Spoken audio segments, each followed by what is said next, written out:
Beautiful, exquisite, precious. The art of the Khmer people. More than 1,000 years ago, Cambodian artists produced masterpieces of timeless beauty. But beauty comes at a price.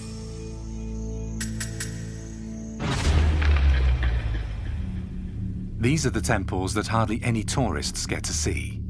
Looted, plundered, destroyed.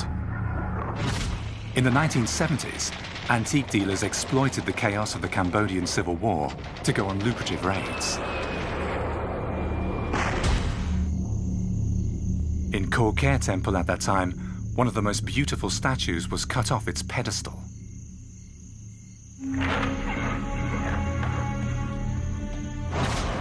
Lost for decades, the stolen masterpiece has now turned up again in New York, in an exclusive auction house's catalogue. Sotheby's is expecting a price of $2 to $3 million. It's the most expensive and controversial Khmer auction of all time. Tess Davis, an American lawyer, is trying to get the statue returned to Cambodia. In doing so, she has taken on a powerful opponent. It's not going to be an easy case. Sotheby's is a major international corporation, a very rich international corporation. It's made a lot of money selling stolen art for many countries like Cambodia, and it's using that money now to defend itself as best it can. It's not just about this one statue. We go on the trail of the international art mafia, which generates billions with shady dealings.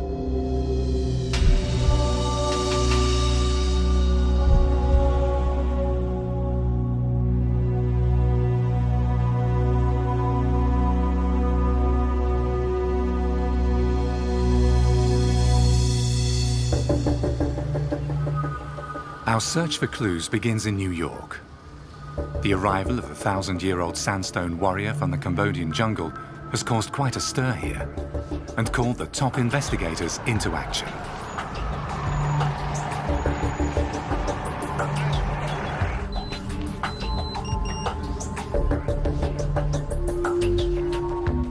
We're on our way to a special department at the Ministry of Homeland Security. We have an appointment with an investigator who is trying to shed light on the scandal. Special Agent Hayes has put a stop to Sotheby's auctioning the $1 million statue, while his team investigates its heritage. So, Special Agent Hayes, it doesn't happen very often that an auction at Sotheby's is stopped. You did it. Why did you? It's actually not as unusual as you think. Believe it or not, there's a large marketplace for cultural property and antiquities in a sort of underground black market here in the United States. Collectors who appreciate pieces that belong to others. And so when we find out those situations, we move quickly. There's no question that the proceedings in this case could set a precedent, not just here in the United States, but internationally in terms of how pieces that are moved are viewed, at least by courts here in the United States. There's so many unanswered questions right now. And that's why these court proceedings are so important, and they really may impact the provenance and the future of pieces worldwide. The special investigators take the theft of antiquities very seriously. They're putting it on a par with drugs and arms smuggling and human trafficking. The US authorities have ordered stolen art treasures to be returned to the countries of origin on several occasions.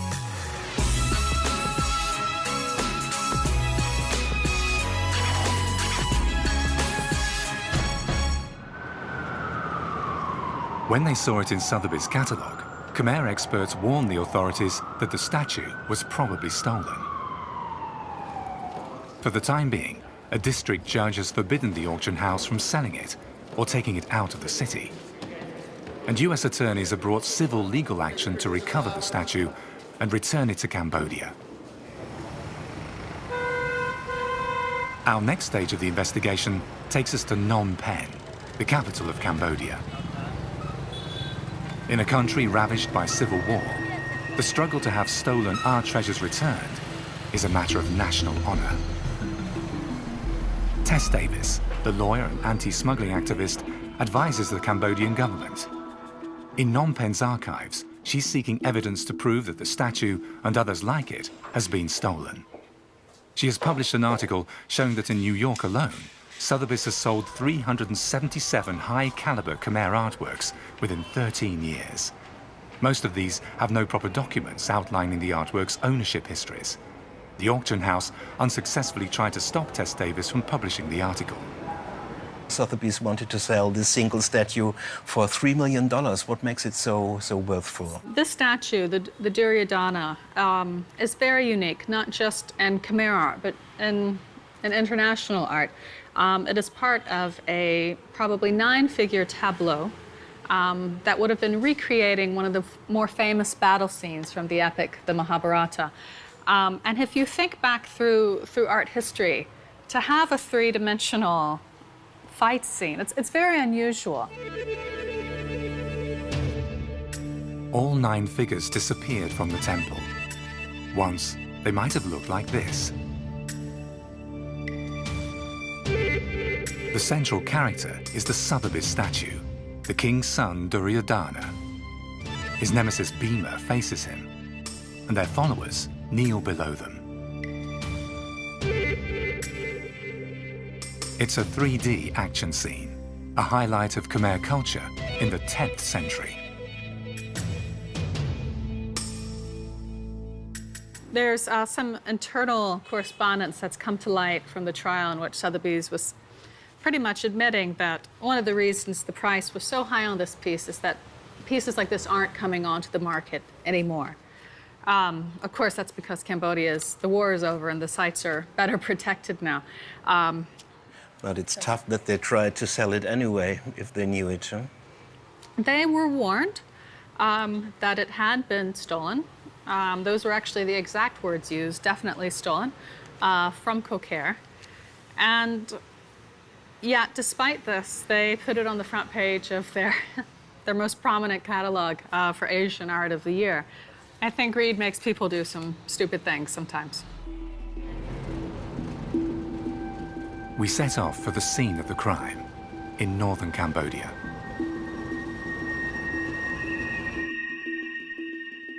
The Khmer temple complex is located in the jungle far beyond the world-famous Angkor Wat. It's a magical and mysterious place. 1,100 years ago, King Sheyavarman IV built the capital city of his Khmer kingdom here. The 7-tiered pyramid was the power center, surrounded by over 40 temples and sanctuaries.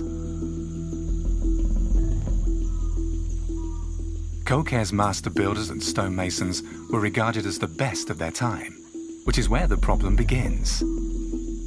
Masterpieces of Khmer culture hold an irresistible appeal for art thieves and bandits. Everywhere we go, we encounter remnants of the temple's looting.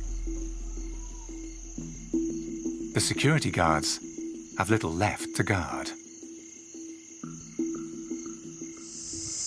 As a child, I often played over there by the Great Temple.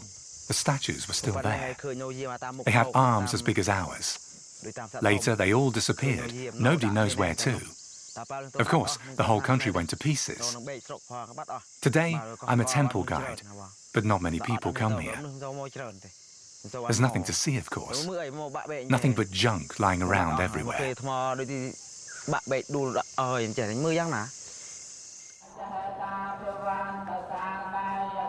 For those seeking to admire the splendor of Khmer culture, Angkor Wat is about 100 kilometers away. The famous temple is a World Heritage Site and one of Cambodia's major sources of income.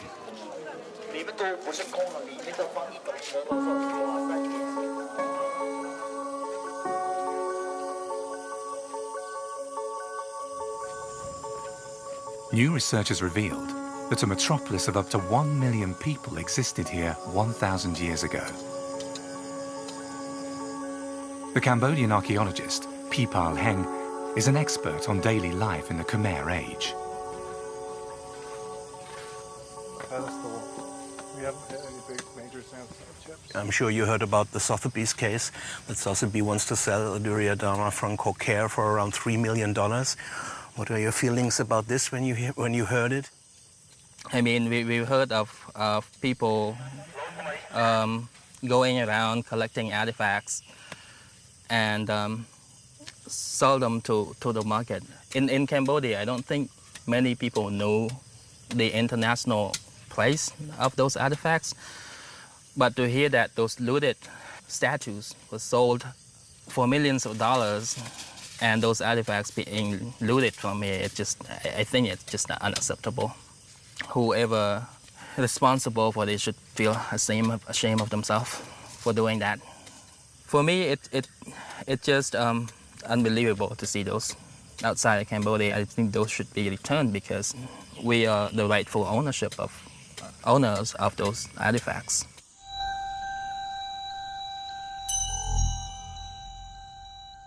Angkor Wat also fell victim to temple robbers. They continued to plunder artifacts from Cambodia's most famous tourist attraction well into the 1990s. Across the country, thousands of statues disappeared. This is what makes the Sotheby's case so important. If the New York court decrees that this one statue should be returned, many more could follow. What hard evidence do you have so far? What do you know about the statue? Well, right now we have some indication from Cambodia that there's a question as to the ownership, and we're continuing to investigate. Question of ownership sounds so diplomatic. You mean maybe it's stolen? Well, the difficult part of conducting this interview today is that it is in a legal proceeding. And so there's a lot of things that I can't speculate on. What I can tell you is that there are definitely smuggling networks in operation throughout the world. Maybe not an organization of people working together, but organized networks where people will facilitate certain movements of pieces throughout the world. Provenance is questionable, and that's where we step in. In the US Attorney's files, we find a lot of material that Agent Hayes cannot yet talk about openly. For example, Sotheby's was informed the piece had clearly been stolen by the expert they hired to assess it.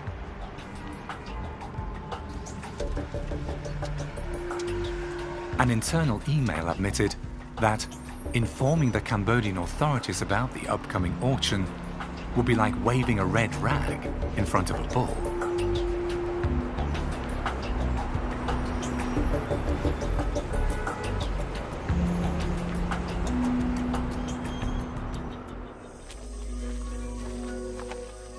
Back in Cambodia, we have a meeting of the looted Khmer temple.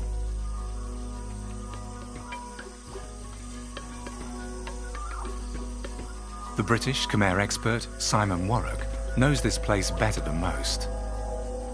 As a restorer and stonemason, he has a trained eye and was the first person to recognize the details of the looting.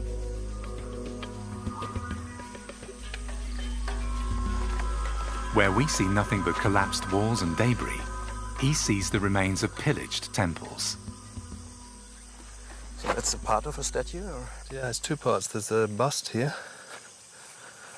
Up here, you see the chest and the neck. And this is probably, well, it could be the arms, actually. I think that's the arms of a Shiva. Many of the sculptures that disappeared here now adorn private collections in the USA and Europe. It's hard to say here. It almost looks like there might be chisel marks there. Yes, there are here. There were definitely chisel marks here. Somebody was thinking about it. Most of them are people from the village who somebody comes and says, hey, you know, you can get a load of money if you do that. And maybe they go and have a go because they're hungry, because it was warfare until not so long ago. You can understand. Usually, the looters only take small pieces or fragments, but occasionally they rob entire statues weighing hundreds of kilograms. In 2008, Simon made his most exciting discovery. He found a sandstone pedestal with sawn-off foot stumps. So this is pretty much where they were when we saw the feet the first time. And since then they've excavated this trench. That's the lintel from above the door. This is the crime scene of the art robbery. The police have now recovered the disappeared statue's feet as evidence for the Sotheby's court case.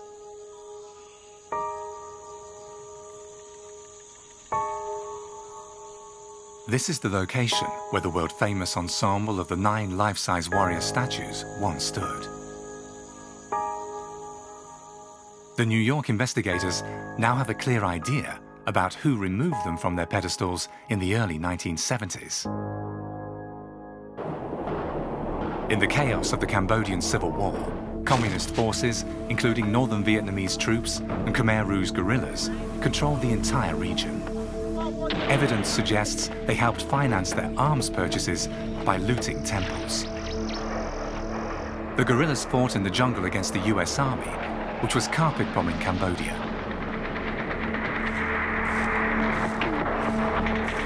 By the time the war and the Khmer Rouge's reign of terror had come to an end, more than 2 million people had lost their lives.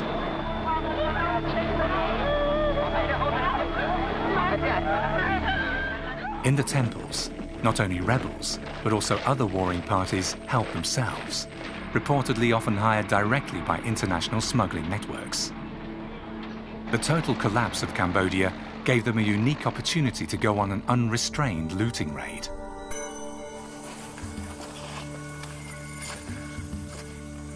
Simon guides us further around Khmer. Here, for the first time, we get a true sense of the sheer scale of the pillaging. The remains of 6 of the most valuable Cambodian masterpieces are gathered in this hole in the ground.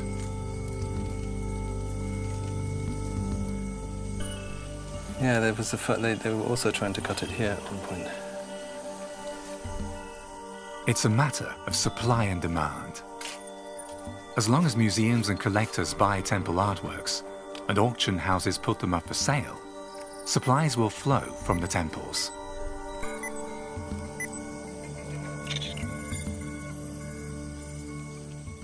For every sweet little apsara that you manage to rip off a temple, you destroy several meters of the temple itself, which will then often collapse because there's no more support. Or the sculpture itself will fall to pieces because it was in poor condition and it gets smashed up anyway. I mean, these ones lost their feet, most of them. So there's a lot of destruction in the whole process of looting. And by saying, oh, we need them in our museum, you're creating a market for that. So you're encouraging the process for using that argument. So don't forget that for every nicely conserved, presented in a glass case with illumination piece, there's probably another 10 smashed up sculptures lying on the ground which they failed to loot. The hub for the global trade in stolen Asian treasures is Bangkok, the capital of Thailand. This is where the New York attorneys tracked down one of the alleged key people behind the murky trade in Khmer art. In their files, he is dubbed the Collector. We find video of him on the internet. Douglas Latchford, honorary president of the Thai Bodybuilders Association.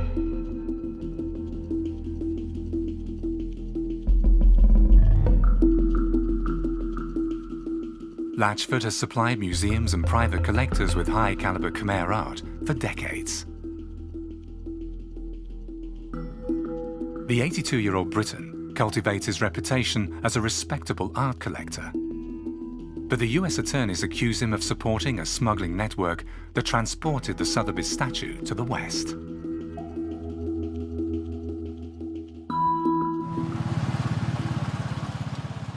In Cambodia, the restorer and Khmer expert Simon Warwick made the first breakthrough in the Sotheby scandal. It happened rather by chance when he visited the small Cambodian town of Siem Reap. He found an important clue in the library at the French School of the Far East.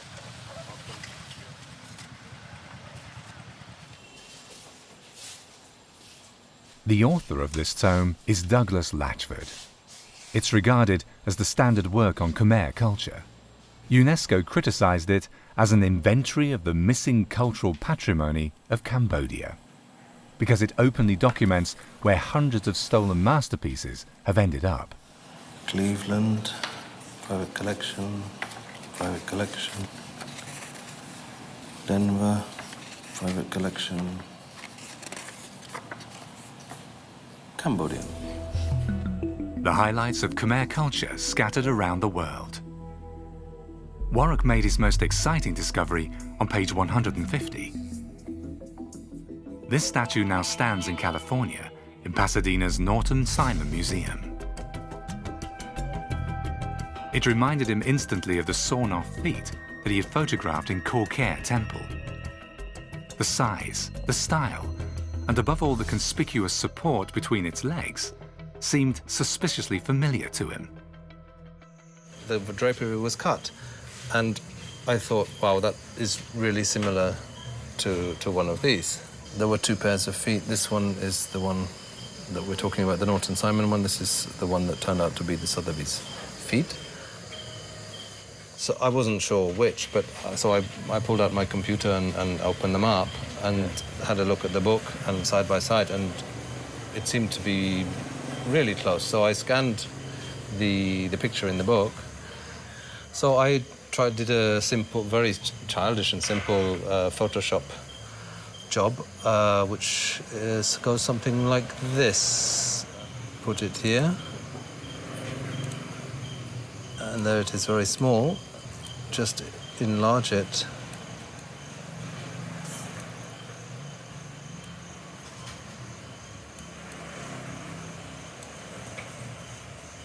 Well, that's not perfect, but Yeah, but we can see. you can see that there really is a case to be made.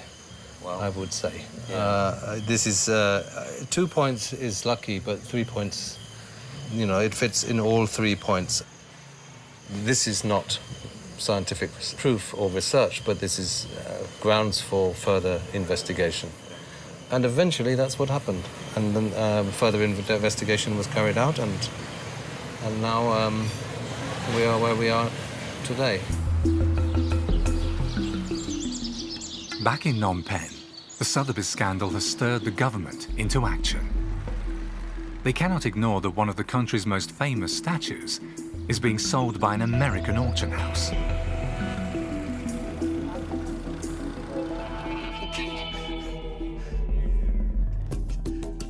The government spokesman is waiting for us.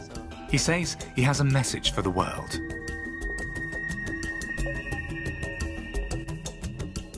That piece of sandstone is the piece of Cambodian heart and blood. We don't want to see our statues like a blood statues. I mean, fit or sit in the nice room and with a civilized country. It is the heart, it is the blood, it is the civilization that costs more money than the cost of the during to do auction. So it is It's $3 million. Yeah. You want to sell it. This really but, is a. you see that the money could come and go, but a civilization, the honors the value of humankind more than $3 million US. I wish all the status that spread out all over in the world could become back home. That we wish, and we have nothing. We have no money, but only the 10 fingers pray. Please help us. Let them back home. That's nothing else. I appreciate that for your time, for your waiting. I'm so sorry for your waiting.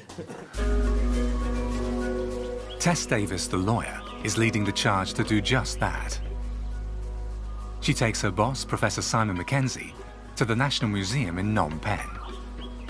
Professor Mackenzie is heading a research project at Glasgow University to examine art smuggling's global structures. In the museum's lobby, there's an imposing messenger of the gods.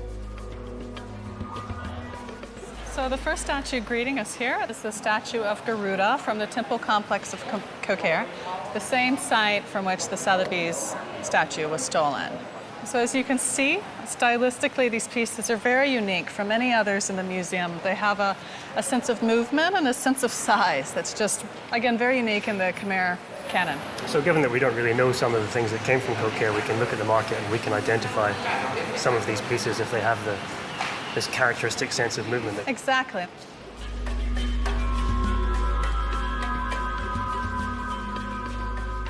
The fighting monkeys from Khmer, one of the few big statues that wasn't smuggled abroad. Professor Mackenzie says Cambodia is just one of the many countries that have this problem. We ask how big the global market is for stolen cultural artifacts. The market is the third biggest in the world compared to drugs, which is the first, and arms, which is, or human trafficking, which is the second. So you can conceive of the entire trade as being a type of organized crime, in that it is a form of organized trafficking. It has powerful people who, and we can talk about this, more or less know or suspect what's involved. There are cases where there are organized crime groups who've been involved at certain stages in the trafficking, and sometimes there are police seizures where you would seize antiquities along with drugs or along with guns, and so there's some evidence of overlap between these transnational criminal markets. There's news in New York. Sotheby's has finally agreed to meet us, but only under strict conditions. They'll make a statement, but no questions are allowed.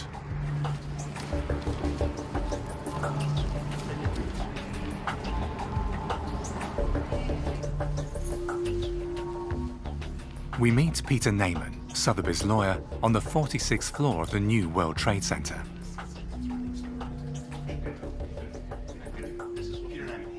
In their prepared statement, Sotheby's are laying their cards on the table for the first time.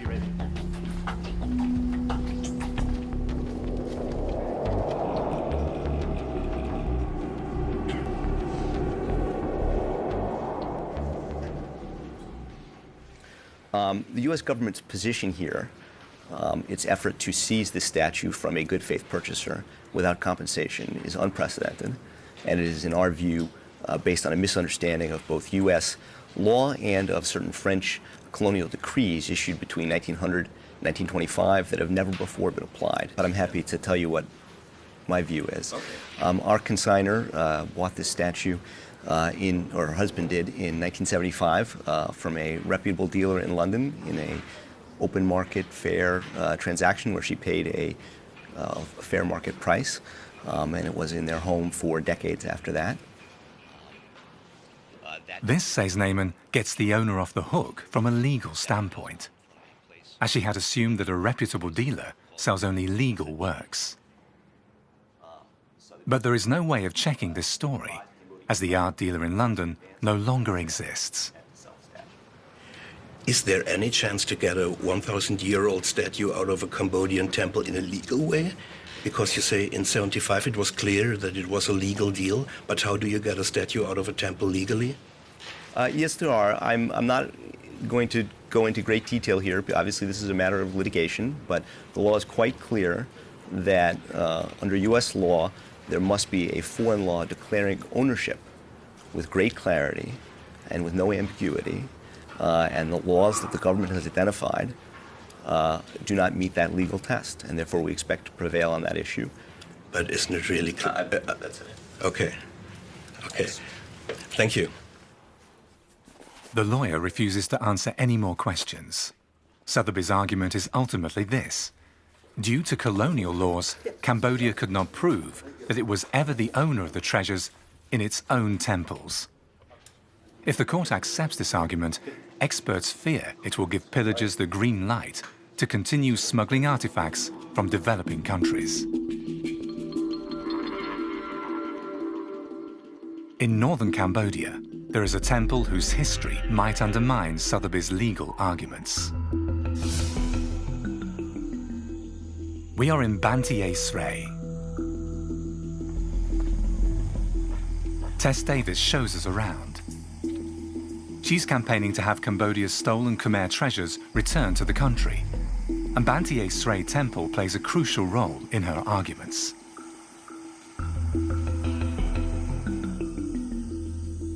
This is because almost 100 years ago, it was the scene of an historical criminal case.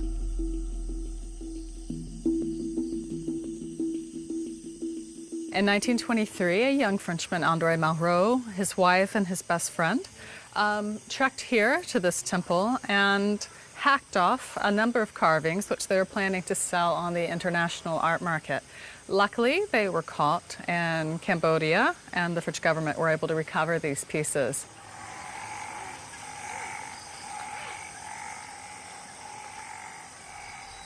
For the then 25-year-old author André Malraux and his wife Clara, Cambodia was like an adventure playground.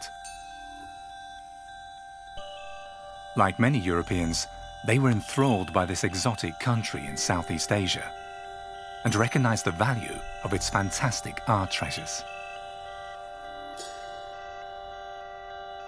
In an interview in 1981, his German-born wife Clara reminisced about her great love André, who lost all their money on the stock market. Then he told me his plan, and it seemed totally crazy to me. But I thought, if he's keen on it, we should do it. We'd go there and find a temple that was still undiscovered, take a few of the statues, and sell them in America. I thought that was dangerous, but not uninteresting.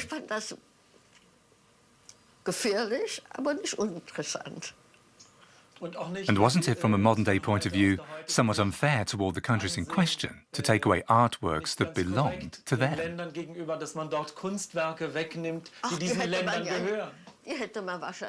They would never have been discovered, or only too late, and there would be nothing left there. The temple that we went to was in the middle of the jungle.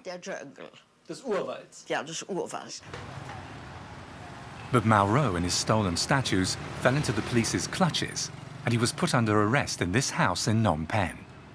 Later, he was sentenced to 3 years imprisonment for art robbery. The art robbery didn't harm his reputation. Ironically, André Malraux later became France's first culture minister.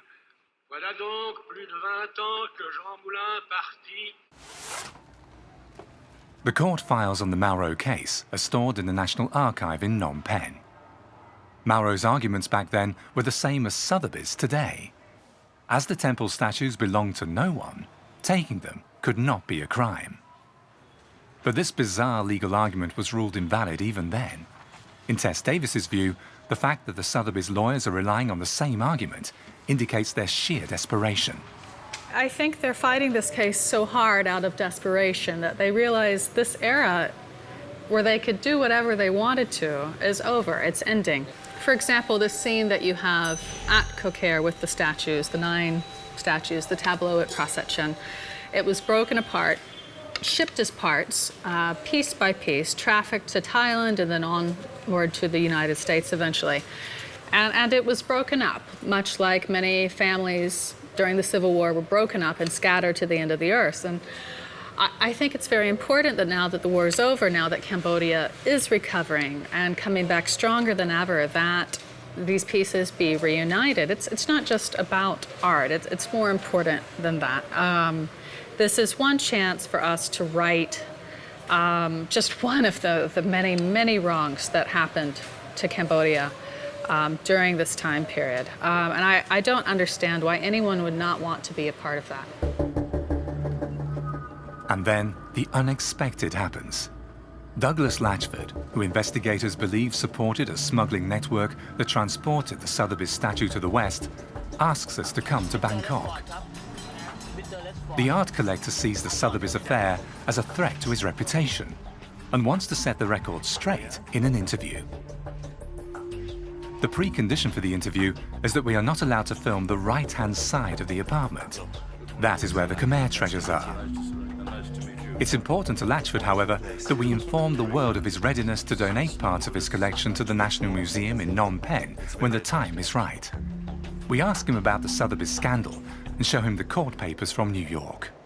Mr. Latchford, you're personally mentioned in the court files as the collector. They say that you are the one who owned the Duryodhana. It was stolen in 1972 in Prasad Shen. You owned it, and together with a Thai dealer, you sold it to an auction house in London. What's your comment on that? I don't know where they imagined that I owned the piece, but let me confirm to you first that I did not own the piece. I have never had anything to do with this Thai dealer, and I did not sell it to Spinks. There is evidence to that effect to prove that. Justice didn't work in this case because my lawyers in New York, in Washington, contacted them, but there was just no response.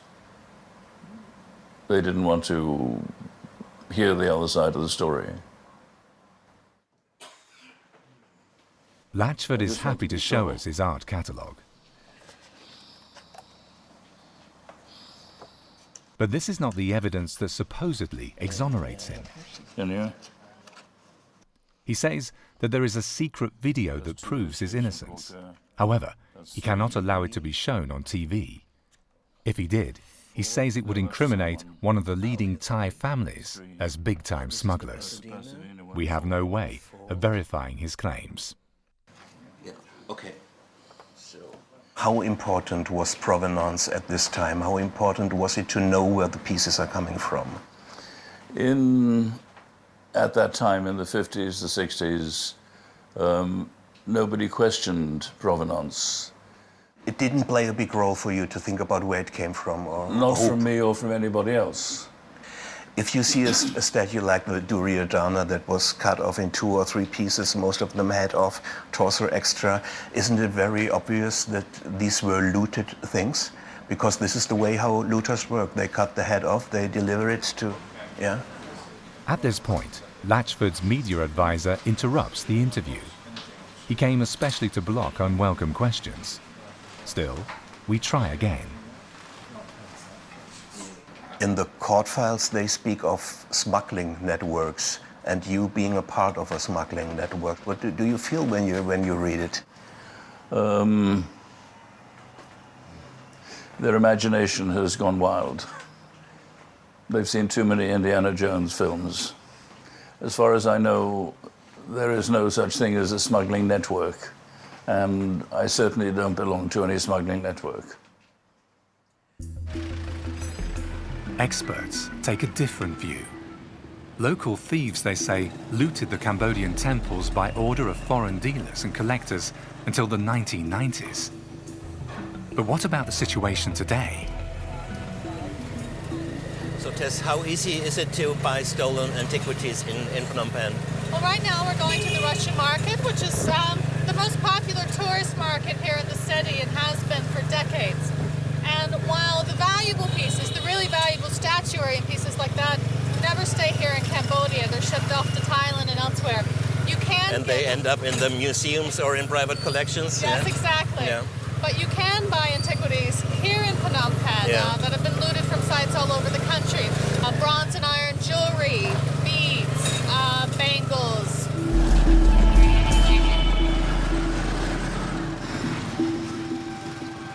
With a hidden camera, we approach one of the city's well-known outlets for stolen goods. But if we take this with us to the airport, we will get problem, huh? No, it's not problem at all. Why? For what? Nothing. If you have a statue or stone or outpaid, or maybe they look careful, but for something like this or for decoration is nothing. You can have a look inside. I show you something. Should we take a look? Okay. Why not? Okay. Oh, wow. 1,600. This one also 1,600 for the man. Vishnu.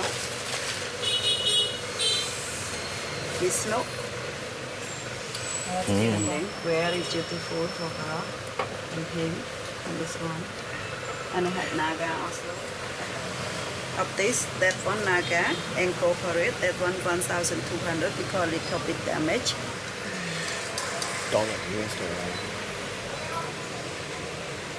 Okay, Tess, I think we have to discuss it, huh? Okay.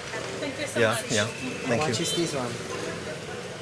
If everybody knows these places and the dealers, why does nobody stop them? Government resources are limited here. The government's having to fight the buying and selling of children, the buying and selling of drugs, some quite hard drugs, and wildlife. And things like this sometimes, trinkets, no matter how important, sometimes slip through the cracks. And also, as you can see, the pieces we were looking at today are quite small. It would be very easy to put it in your pocket and walk right across the border. There's no drug dogs that can sniff these items. The lucrative trade in high-quality Khmer art is done in neighboring Thailand. The premium address for dubious deals is the large, luxurious antiques mall, River City, in Bangkok. Anyone who buys temple art here has either been swindled with high-class forgeries, or in return for a lot of money, has actually acquired an original, a stolen one. There are no legal temple artifacts on the market because Cambodia has never legalized the selling of temple treasures. The price tag says that this statue comes directly from Khmer, the temple from which the Sotheby statue too was stolen. It costs $15,000. Not this one is not a copy, this for the original from Cambodia. Yeah. Okay. It's the copy is cheaper like that, this one, not the antique one, yeah. And you can ship this to Germany without problem? Or No problem. We will get no problem with no the problem. police? It's my voice, many the own customer from German, from America, from England, from Australia. Yeah. It's many come in Thailand, yeah. How do you make it? You just send it by ship or by post? I ship by boat. By boat? Yeah. Stolen goods per mail order, and a temple in the jungle as a vault for dubious racketeers.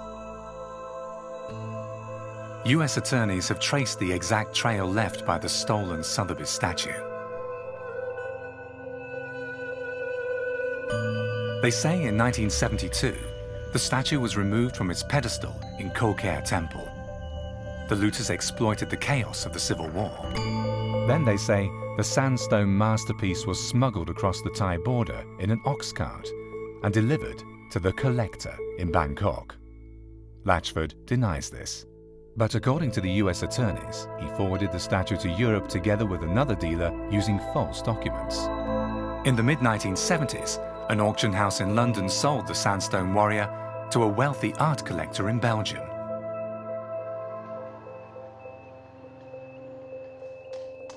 Dicia de Poor inherited the multi-million-dollar statue from her husband. On her lavish country estate, thoroughbred horses are groomed in a museum-like atmosphere. She belongs to the Belgian upper class, and her family is entangled in various bribery and construction scandals.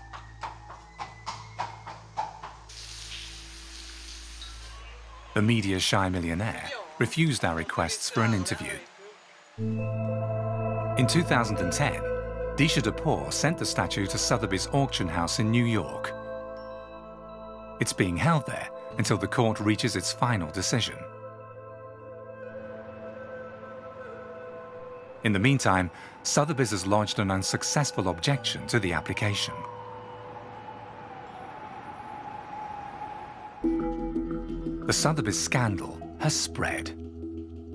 During the investigations, masterpieces from Khmer Temple were identified in 4 US museums. One of them was the renowned Metropolitan Museum of Art in New York. By sheer coincidence, Cambodia's most famous contemporary artist was exhibiting here while we were filming. Sopiap Peach's rattan works are in demand around the world, and his exhibition gives us an opportunity to obtain permission to film in the Metropolitan's Southeast Asia section. Modern and ancient art side by side. This work is called Broken Buddha. The genuine historic fragments can be seen in the background. These are the 2 kneeling attendants that once sat enthroned in Khmer Temple, just a few meters from the Sotheby statue. They too originate from the looting of the temple. The traces of the stone milling machines are clearly visible. The museum's curator agrees to be interviewed. We ask him if he believes that masterpieces of Khmer culture belong in New York rather than Cambodia. Where they belong to, where they came from. Well, they are indeed shown in Cambodia. Cambodia has two very major museums, and of course, where it shows its vast collections of antiquities, and of course has the living museums of all the temples themselves, visited by millions every year. But no more statues in it, because all the statues are standing in the museums all around the world. The history of the collections vary country to country. We take the view at the Met that it's an international museum with global collection, and indeed, everything in the museum comes from somewhere. Everything comes from somewhere. And this 1,000-year-old statue is quite obviously the product of an organized raid, supplied by dubious sources. Douglas Latchford donated the torso, while another collector donated the head 3 years before. The high society donors often go as far as to make inflated receipts, which are tax deductible. Thus, stolen art makes its way even into renowned museums. The auction houses, too, have their methods for covering up the smugglers' tracks. Tess Davis speaks of weak, submissive legislation. In the auction house's catalogues, for example, the names of the vendors often don't even have to be specified. The antiquities market, and even the top of the antiquities market, the auction houses, considering how much money passes through them every year, are very unregulated. If someone were looking to launder money, it would be a very easy way to do it.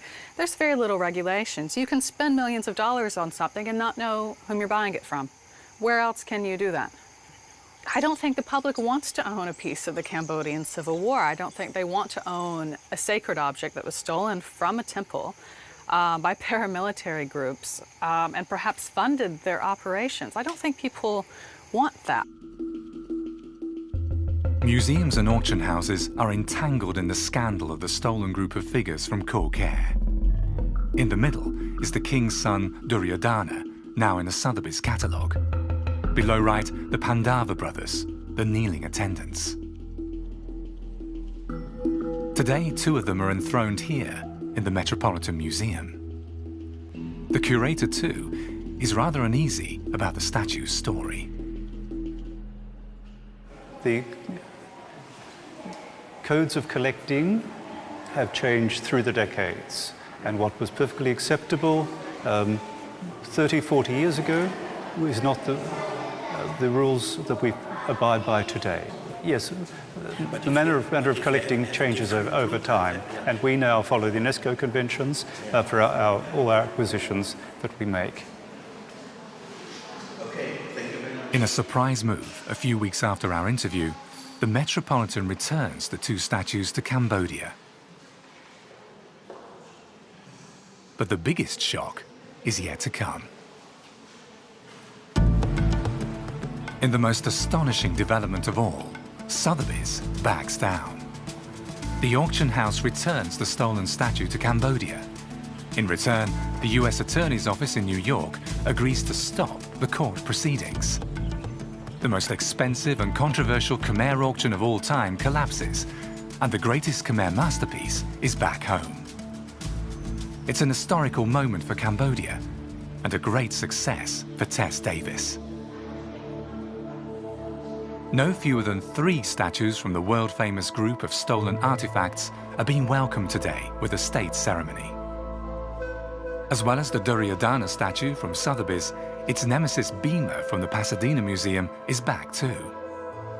And to cap it all, the auction house Christie's surprises the art world by buying back a statue it has already sold, voluntarily donating it to Cambodia.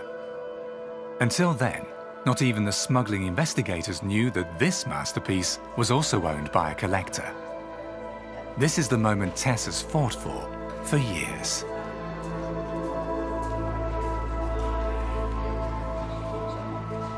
This is a very a very exciting day, and it's a great success, not just for Cambodia, but for all these countries around the world that are facing these same problems. For everyone who's been a victim of plunder, be it a nation or be it victims of the Holocaust, this is a victim for everyone who cares about the right thing happening, and the right thing has happened here. These belong home.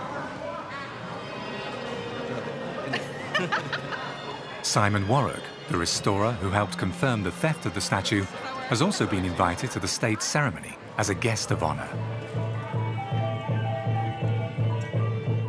The returned statues are due to be presented soon in a special exhibition at the National Museum.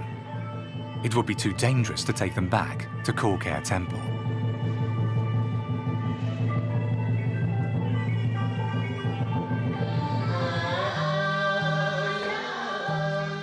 A small country has prevailed against powerful adversaries.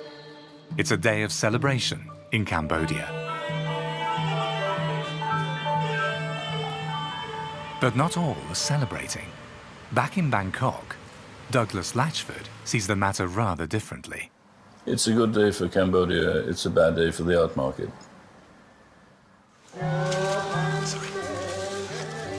Sok Ahn, the Deputy Prime Minister, welcomes the returning heroes from the temple. 6 of the 9 stolen warrior statues from Khmer are now back in Cambodia. 2 more are still in American museums and might soon follow. The whereabouts of the 9th statue remain unknown for now.